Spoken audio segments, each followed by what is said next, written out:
하나님의 말씀 보겠습니다. 사도행전 2장 1절로 4절까지의 말씀입니다. 우리 다 같이 일어나셔서 하나님의 말씀 받도록 하겠습니다. 사도행전 2장 1절로 4절까지의 말씀입니다. 한 목소리로 함께 읽겠습니다. 오순절 날이 이미 이름에 그들이 다 같이 한 곳에 모였더니 호련히 하늘로부터 급하고 강한 바람 같은 소리가 있어 그들이 앉은 온 집에 가득하며 마치 불의 혀처럼 갈라지는 것들이 그들에게 보여 각 사람 위에 하나씩 임하여 있더니 그들이 다 성령의 충만함을 받고 성령이 말하게 하심을 따라 다른 언어들로 말하기를 시작하니라. 아멘. 하나님의 말씀입니다. 함께 기도하겠습니다. 살아계신 하나님 아버지, 오늘도 하나님의 거룩한 말씀이 이 땅 가운데 온전히 선포되기를 원합니다. 주님의 뜻을 이루어 주시고 주님의 말씀이 이 땅에서 하나님의 나라를 세우는 능력이 되도록 일하여 주시옵소서. 오늘 듣는 모든 자들의 귀가 열려 하나님 나라의 거룩한 신비가 열려지도록 역사하여 주시옵소서. 감사하며 예수 그리스도의 이름으로 기도드리옵나이다. 아멘. 자, 우리 함께 또 샬롬 인사하도록 하겠습니다. 다 같이 옆에 주변 앉으신 분들 한번 얼굴 보세요. 오랜만에 오시는 분도 있고 그동안 연사하지 못했던 분들도 계실 텐데 안녕하세요. 샬롬. 하나님의 평강이 함께 하시기를 원합니다. 하나님의 평강이 여러분과 함께 하시기를 축복합니다. 여러분 모두에게 하나님의 은혜가, 하나님의 평강이, 하나님만이 주실 수 있는 평화가 여러분의 마음속에 충만하게 임하기를 축복합니다. 오늘 이 말씀 성령 강림절에도 봤던 본문입니다. 여러분 기억 벌써 몇 주 지나서 기억을 못 하시나요? 혹시 잊으셨나요? 성령 강림절에도 대표적인 말씀이기도 하고 오늘 사도행전을 진행하면서 다시 한번 놓친 것들, 추가적으로 더 생각해 보기를 원하는 것들이 있어서 이 본문으로 오늘 말씀을 나누기를 원합니다. 계속해서 반복적으로 말씀드리는 것처럼 예수님께서는 하늘에 오르시고 우리에게 남은 제자들에게 약속하셨죠. 성령을 보내줄 것이다. 너희들 예루살렘 가서 기다려라. 그리고 주님이 말씀하신 대로 제자들은 예루살렘에 모여 있었고 앞에서 1장에서 보았던 것처럼 마음을 같이하여 계속해서 기도하면서 기다려온 거예요. 주님의 약속이 언제 이루어질까? 주님의 약속이 성취되는 것을 기다리면서 기도하며 모여 있었습니다. 그런 가운데 오순절이 되었죠. 그리고 성령께서 오늘 말씀처럼 임하시는 사건이 일어나게 됩니다. 이 성령 임재 현장, 이 현장을 보면서 과연 오늘 이 시대에 우리가 나아가야 할 방향은 어디인가? 과연 우리가 무엇을 바라보고 가야 할 것인가? 말씀을 통해서 함께 나누고 또 그것을 깨닫게 되기를 축복합니다. 한번 그 제자들의 입장이 되어 보았으면 좋겠어요. 그때 그 사람들 과연 어땠을까? 그냥 예수님께서 말씀하신 대로 기도하고 모이면 될까? 언제쯤 그 약속이 이루어질까? 그런 마음으로 아마 모였었을 것입니다. 그리고 드디어 그 날이 되었어요. 이 오순절이라고 누가는 기록하고 있지만 사실 제자들은 오늘 이 날이 바로 그 날일지는 몰랐을 거예요. 그렇죠? 과연 언제 주님의 약속이 이루어질까? 오늘일까? 내일일까? 그냥 막연하게 기다려 왔겠죠. 그들에게는 어쩌면 그냥 오늘도 이번 오순절도 다른 예년의 오순절처럼 그냥 평범한 절기였을지도 모릅니다. 그러나 여러분 지난번에 말씀드렸던 것처럼 이 오순절은 하나님의 특별한 섭리가 있는 날이라고 말씀드렸습니다. 하나님께서 이날 하시겠다라고 하는 계획한 것들이 있었다라는 거죠. 그날도 사람들은 어김없이 모여들었고 기도하였고 찬송하고 예배하는 거예요. 그러면서 무슨 얘기를 했겠어요? 열흘 전이죠. 열흘 전에 예수님이 하늘에 올라가셨던 이야기, 예수님께서 3년 동안 이 땅에서 계시면서 행하셨던 이야기, 예수님께서 잡혀서 죽으셨지만 말씀하신 대로 부활하셨던 이야기, 그런 이야기들을 나누면서 기도하고 교제하고 빵과 포도주를 나누면서 그들은 함께 했었을 것입니다. 그리고 정한 때가 되었을 때 성령이 강력하게 그들 가운데 임하신 거죠. 그때가 언제예요? 이 모였던 제자들의 사람의 시간으로는 오순절이라는 절기였어요. 그러나 하나님의 관점에서는 카이로스의 시간이었다라고 우리는 말할 수 있습니다. 카이로스라는 말 혹시 한 번쯤 들어보셨을 거예요. 이 카이로스라는 말은 무슨 뜻이냐면 보통 일반적으로도 사용되는 단어입니다. 시간을 표현하는 단어예요. 그런데 특별하게 하나님과 우리 사이에서, 하나님과 우리의 관계 속에서는 카이로스가 무엇을 이야기하느냐? 하나님의 주도로 어떤 사건이 일어나게 되는 때, 그 때를 말한다라는 거죠. 그 카이로스에 대해서 전도서가 설명을 잘 해주고 있습니다. 전도서 3장에 보니까요, 범사의 기한이 있고 천하 만사가 다 때가 있다라고 말해요. 그러면서 하나님께서 모든 것을 지으시는데 때를 따라 지으셨다라고 말씀하십니다. 아름답게 하시고 사람들에게 영혼을 사모하는 마음을 주셨다. 하나님께서 때를 따라서 하나님의 계획에 맞게 일하고 계신다라는 거예요. 그 때가 있다라는 거예요. 그 타이밍이 있다라는 거죠. 그것이 바로 카이로스의 시간이라는 것입니다. 지금 오순절이 되어서 제자들과 여인들이 함께 다 같이 모였는 바로 이 시간이 그 하나님에게는 카이로스의 시간이었던 거죠. 자, 이제 때가 되었고 내가 성령을 약속한 대로 너희에게 보내주는 그 때가 바로 오순절이었다라는 것입니다. 우리가 신앙생활을 하면서요, 이 하나님의 정한 때, 그 시간을 기다리는 인내가 필요하다라는 것을 오늘 이 제자들의 모습을 통해서 우리는 배워야 할 것입니다. 그들도 몰랐어요. 언제쯤 그 약속이, 어떤 약속은요, 정말 솔직히 말씀드리면 제자들이 열흘 만에 성령을 받았다? 굉장히 빠르게 받은 약속인 거예요. 응답인 거예요. 그렇죠? 여러분은 그거보다 훨씬 길게 끌어야 되는 그러한 기도들도 참 많이 있지 않습니까? 그들도 몰랐던 거죠. 언제 이제 무슨 일이 벌어질지. 예수님은 떠나가셨고 제자들은 지금 흩어질 위기에 놓여 있고, 그렇지만 그들은 하나님의 때를 기다리면서 모였던 것이고, 그들이 모였을 때 하나님은 하나님의 약속을 이루신 것입니다. 우리가 기도할 때 때로는 불안하고 때로는 힘들고 그래서 기도하잖아요.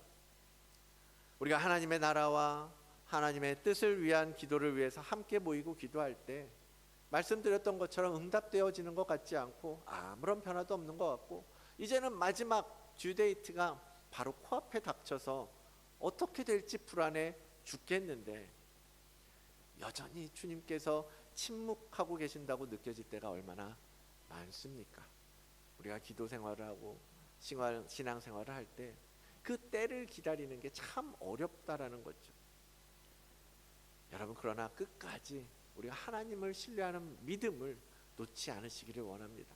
하나님의 때는 반드시 올 것입니다. 하나님은 반드시 약속을 지키실 것입니다. 하나님은 반드시 우리와 함께 그 길을 걸어가도록 인도해 나아가실 것이라는 거예요. 그러한 믿음으로 비록 지금 내 눈앞에 보여지는 것은 아무런 응답이 없는 침묵하는 하나님처럼 보일 수 있을지 모르지만, 우리가 믿음으로 계속해서 그 자리를 지켜나가야 할 것이고, 우리가 함께 모이고 함께 기도하고 함께 계속해서 주님께서 말씀하신 대로 기다리며 나아가야 한다라는 것입니다. 우리는 하나님의 정할 때가 언제인지 알 수 없습니다. 그렇죠? 주님께서도 지난 1장에서 말씀하셨던 것처럼 주님도 그것을 알 수 없다라고 말씀하세요. 오직 그 권한은 누구에게? 아버지에게만 있기 때문입니다. 그래서 아들이신 주님도 그것을 말할 수 없었어요. 그만큼 우리는 어떻게 그 뜻을 알겠습니까?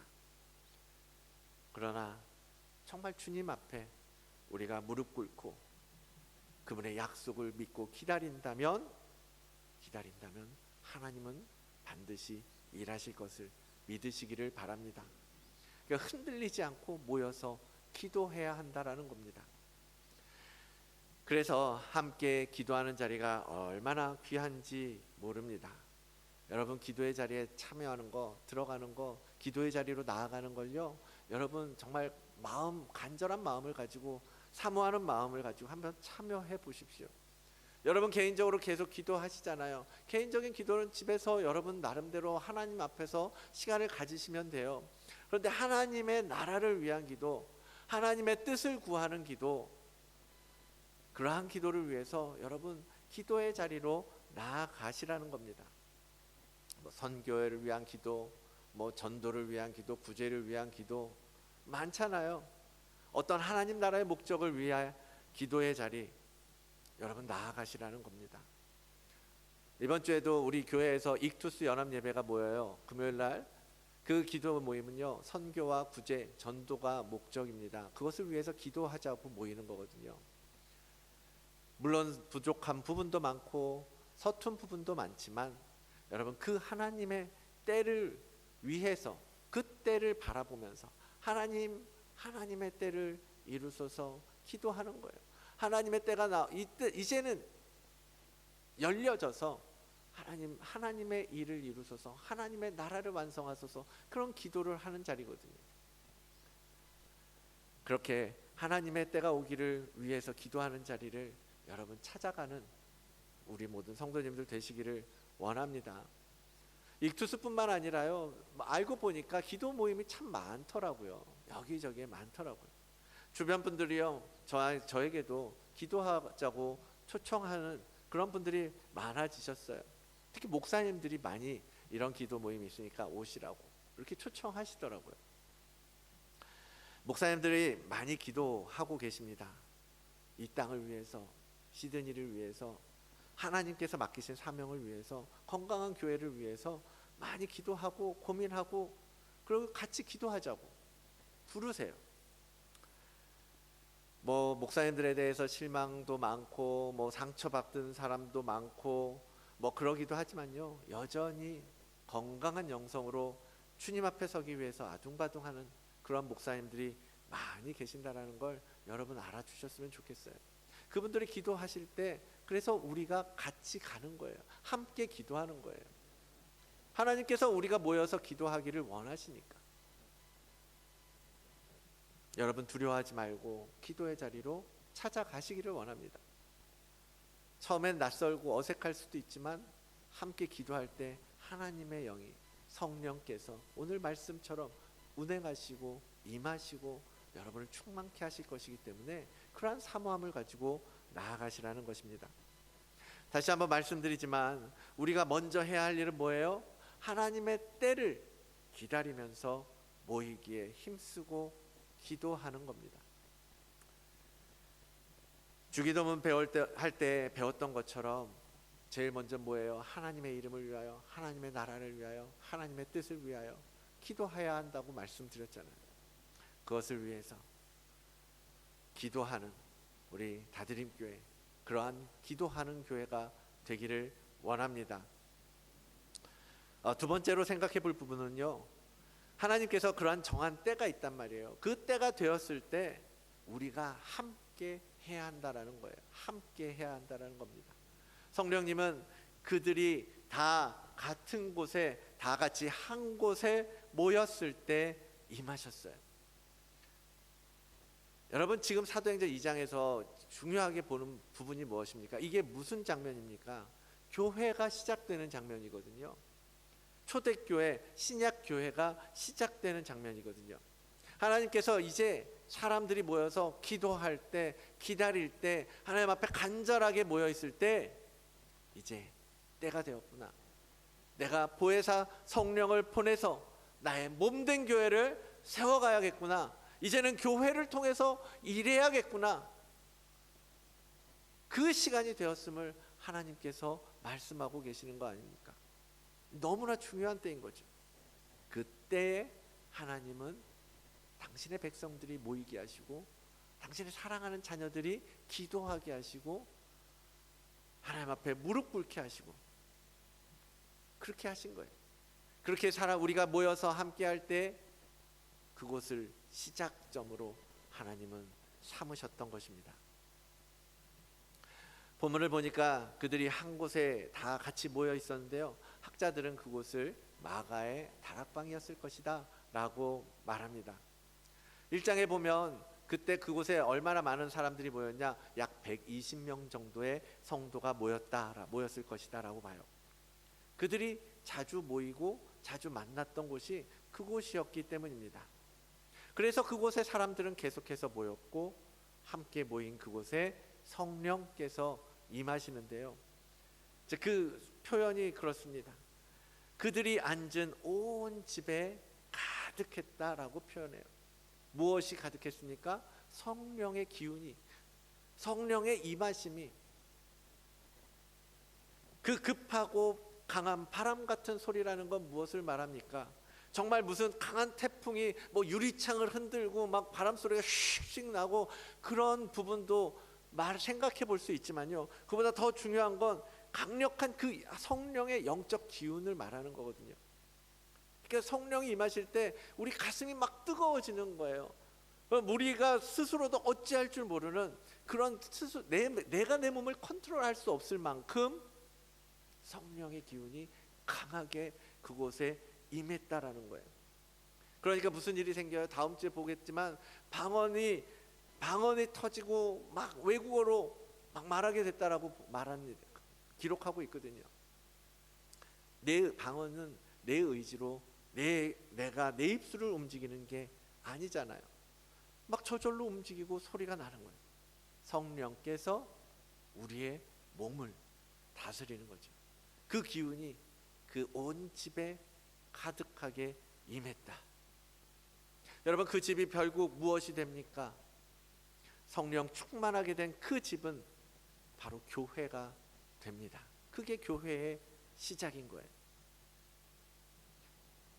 교회는 이런 그럴듯한 건물에서 시작되는 게 아니에요. 그냥 한 사람이 헌신하고 섬김 가운데 드려지는 그 자리, 그곳에 하나님의 백성들이 모인다면, 그래서 그곳에 성령께서 역사하신다면 그곳이 바로 교회가 되는 것입니다. 여러분들의 셀 모임 열심히 하고 계십니까? 벌써 9주째던데요. 셀 리더님이요, 열심히 섬기고 계셔요. 집에서 모이잖아요. 밖에서든 집에서든 어디서든 여러분을 섬기기 위해서 모입니다. 그곳이 교회가 되는 거예요. 여러분이 모인 그곳, 거기서 성령께서 일하실 것입니다. 강한 바람같이, 때로는 세미한 소리로 여러분에게 찾아오실 것입니다. 그래서 모이기에 힘쓰라는 말이에요. 모이기에, 그것을 기대하면서. 신약시대의 모든 교회들이요, 그와 같이 한 집을 중심으로 모였던 것을 우리는 볼 수 있습니다. 사도 바울이 세웠던 여러 소아시아의 교회들이 있어요. 에베소 교회, 골로새 교회, 고린도 교회, 빌립보 교회, 갈라디아 교회, 다 알고 보면요, 무슨 그들이 회당을 빌리고 이런 건물을 해서 모이는 게 아니에요. 집에서 모였어요. 집에서 모인 교회라고 성경은 표현하고 있습니다. 아시아의 교회들이 너희에게 문안하고 아굴라와 브리스가와 그 집에 있는 교회가 너희에게 문안한다라고 표현해요.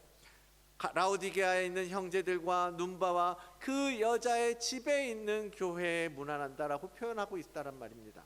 다들 집에서 한 사람이 그 집을 섬김의 자리로, 예배의 자리로 내어주고 헌신하고 섬겼더니 그 집이 교회가 되고, 그 집이 성령 충만함이 임하고 온 집에 가득하게 성령의 역사가 나타나게 된다라는 거예요. 그리고 그것이 점점점 하나님의 뜻하신 그 초대교회로 형성되어져 가게 되는 것입니다. 성도들은 자신들이 살고 있는 이 세상, 뭐 자식 일하는 데도 있고 일도 해야 되고 돈도 벌어야 되고 가족도 부양해야 되고 뭐 사람들도 만나야 되고, 그렇게 막 이 혼탁한 혼의 세상, 마귀가 주관자라고 말하는 이 세상에 살다가 거기서 부르심을 받아 누군가의 집에서 구별된 자들의 모임인 교회를 이루게 되는 거죠. 우리가 전심으로 모이고 그곳에 성령께서 역사하시면 그곳이 교회가 되게 하십니다.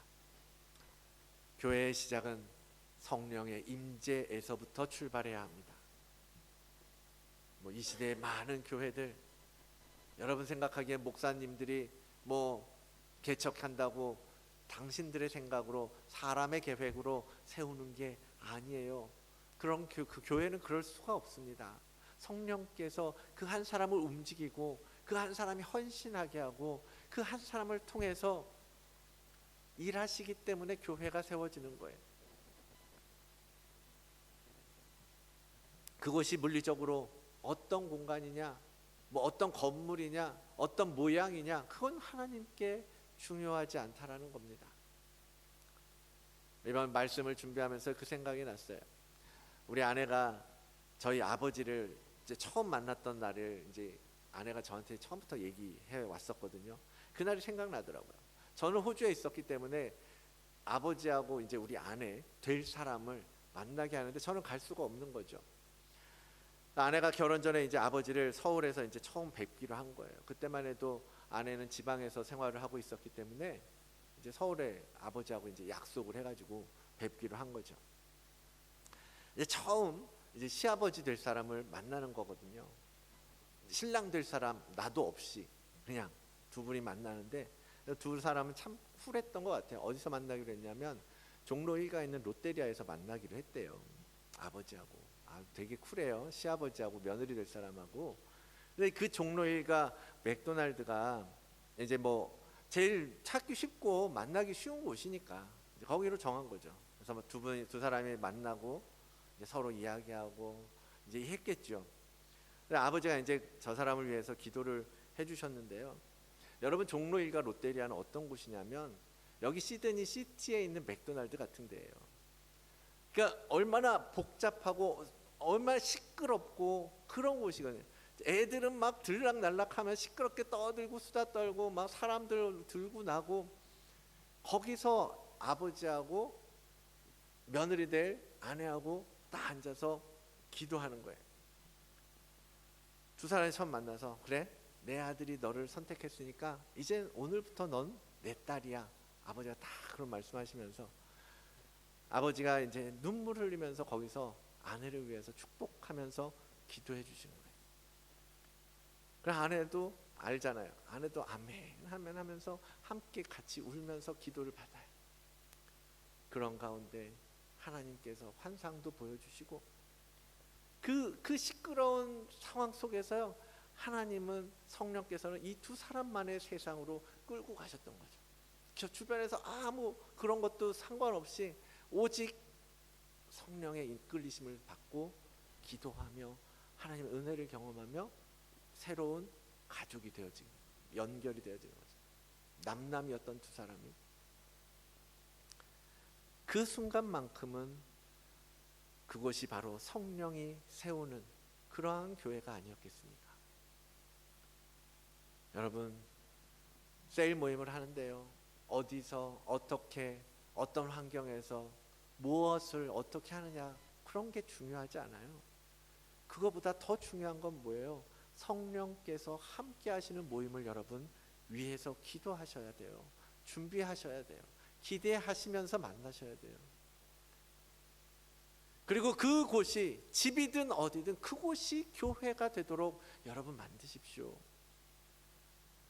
여러분의 집이든 길거리 카페든 성령의 임재가 여러분의 모임 속에 가득하게 임하도록 기도로 준비하면서 셀 모임을 하시라는 것입니다.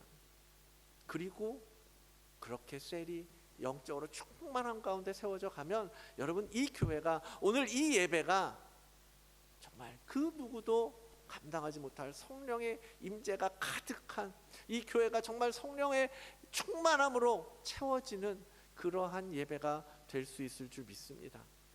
그런 교회를 보고 싶지 않으십니까? 경험하고 싶지 않습니까?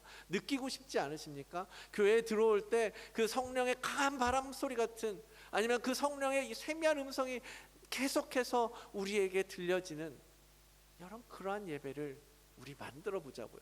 그러려면 여러분이 속한 셀에서 그 셀을 건강한, 영적으로 충만한 셀로 만드셔야 될 것이고, 그 셀 안에서 또한 여러분의 가정이 먼저 성령 충만한 가정으로 빚어져 가야 할 것이고, 그러려면 여러분 한 사람 한 사람이 날마다 성령 충만함을 위해 기도하고 간구하고 기대하고 준비하며 나아가야 되는 거예요.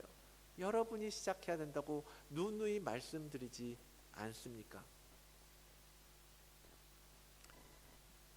그래서 여러분 한 사람에서부터 시작해서 이 예배하는 자리가, 그래서 누구라도 이 자리에 올 때, 야, 정말 하나님께서 임재하는 교회가 이런 교회겠구나, 그런 것들을 우리 보여주자고요.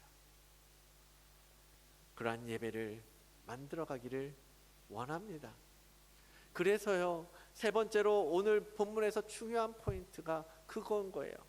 하나님께서 일하시는 방식을 우리가 본문 속에서 볼 수 있는데요, 성령님께서는요, 이 교회를 세우실 때 말씀드렸던 것처럼 교회를 성령 충만함으로 채우시잖아요. 그런데 어떤 방식으로 채우느냐? 바로 여러분 한 사람 한 사람 위에 임하셔서 온 집을 채우시더라는 겁니다. 3절에 보죠. 3절에 그렇게 말씀하고 계시죠. 마치 풀의 혀처럼 갈라지는 것들이 그들에게 보여 어떻게 각 사람 위에 임하여 있었다라고 말해요. 한 사람 한 사람을 성령께서 개별적으로 터치하셨다라는 겁니다. 만나주셨다라는 거예요. 성령님은 이 교회라는 공동체를 베이스로 각 개인에게 한 사람 한 사람을 만나주시면서 우리를 충만케 해주신다라는 것입니다. 하나님께서 이렇게 성령을 부어주시는 것은 요엘 선지자를 통해서 하셨던 예언의 성취예요. 요엘서에 보니까 이렇게 말씀하십니다. 그 후에 내가 내 영을 만민에게 부어주겠다라고 약속하세요. 내 영을 모든 사람에게 주겠다라고 말씀하신단 말이에요. 그 예언이 지금 사도행전에서 성취되고 있다는 겁니다. 성령을 갈망하고 성령을 간절히 구하고 원하고 그 하나님 앞에 온전히 나의 마음을 드리며 주님 앞에 모여 있을 때 성령께서, 하나님께서 그곳에 내 영을 가득하게 부어주는 것을 보게 하시고 경험하게 하시잖아요. 특별히 각 사람 위에 임하였다라고 표현하면서 각 사람에게 임하는 것이 아니라 각 사람 위에 임했다라고 전치사를 넣은 이유는요, 이 위에라는 말이 위치적으로도 위를 말하기도 하지만 상징적으로는 그거래요. 어떤 사람에 대한 권세, 지배력을 말할 때 쓰는 말이란 말이죠. 그러니까 무슨 뜻이에요? 각 사람 위에 성령께서 각 사람 위에 임하셨다라는 것은 이제 그 사람이 어떻게 성령의 지배를 받는 사람이 되게 하셨다라는 거예요. 성령께서 다스리는 사람이 되게 하셨다라는 말을 하는 겁니다. 성령께서 오셔서 우리를 온전하게 다스리게 될 때 그것이 바로 성령의 충만함이라는 거예요.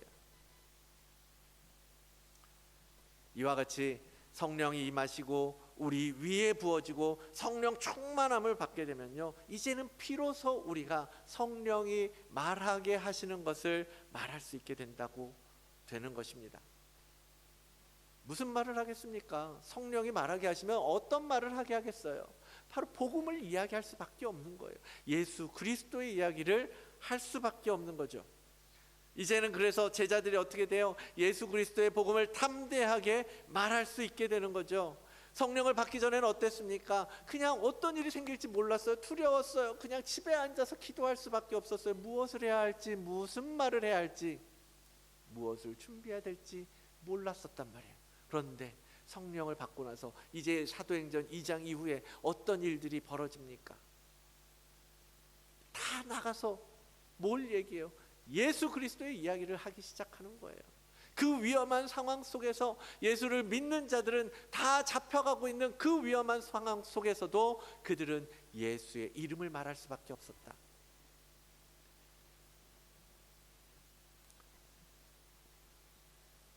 그들은 이제 담대하게 예수의 복음을 전하게 되었고 당당하게 순교의 자리도 마다하지 않는 그러한 참 제자의 길을 걸어갈 수 있게 되지 않았습니까? 사랑하는 성도 여러분, 기독교는 관계의 종교라고 말합니다. 나와 하나님의 관계, 그게 어떠한가? 과연 이 깨어진 관계가 얼만큼 회복되어져 가고 있는가? 그리고 그것을 회복하는 길로 가는 것이 우리의 신앙의 여정이라고 말할 수 있는데요, 그것을 도우시기 위해서 하나님께서 보혜사 성령님을 약속하셨습니다. 우리는 하나님의 때를 기다리면서 함께 모여 기도하고 그 약속이 성취되는 것을 기다릴 때 성령님께서 우리에게 오셔서 우리를 온전하게 다스려 가실 것입니다. 우리 한 사람 한 사람이 성령의 충만함을 받기를 간절히 원합니다. 그냥 왔다가 그냥 가는 여러분이 아니기를 원해요. 우리가 예배에 나와서 그냥 좋은 말 듣고 간다, 그게 아니라 정말 성령의 바람을, 성령의 그 소리를 듣고 느끼고 경험하고, 그래서 오늘도 새 영을 부음받고 그렇게 세상에 나아가야지. 그렇게 세상과 싸워야지. 그렇게 새롭게 되기를 간절한 마음으로 여러분 원해야 되지 않겠습니까? 그래야 여러분이 건강해져야 교회가 건강해질 수 있는 거예요. 교회는요, 여러분들의 집합체 아닙니까? 성령의 충만함을 받지 못한 사람들이 모여봐야 아무런 권능도 행할 수 없어요. 복음도 제대로 말할 수 없어요. 성령께서 말하게 하지 아니하시면 우리는 세상의 두려움, 이 악한 영의 두려움 때문에 예수의 이름을 감히 꺼내지도 못할 거라는 겁니다. 그러나 성령의 충만함을 받은 사람들이 모이고 이 교회를, 온 집을 가득 채우면요, 여러분의 삶에서 나올 수 있는 이야기는 복음밖에 없을 거라는 거예요. 예수의 이름밖에 없을 거라는 겁니다. 그러면 변화가 시작되고 예수의 이름을 선포하게 되고 능히 열방을 하나님께로 이끌어갈 수 있게 될 줄 믿습니다.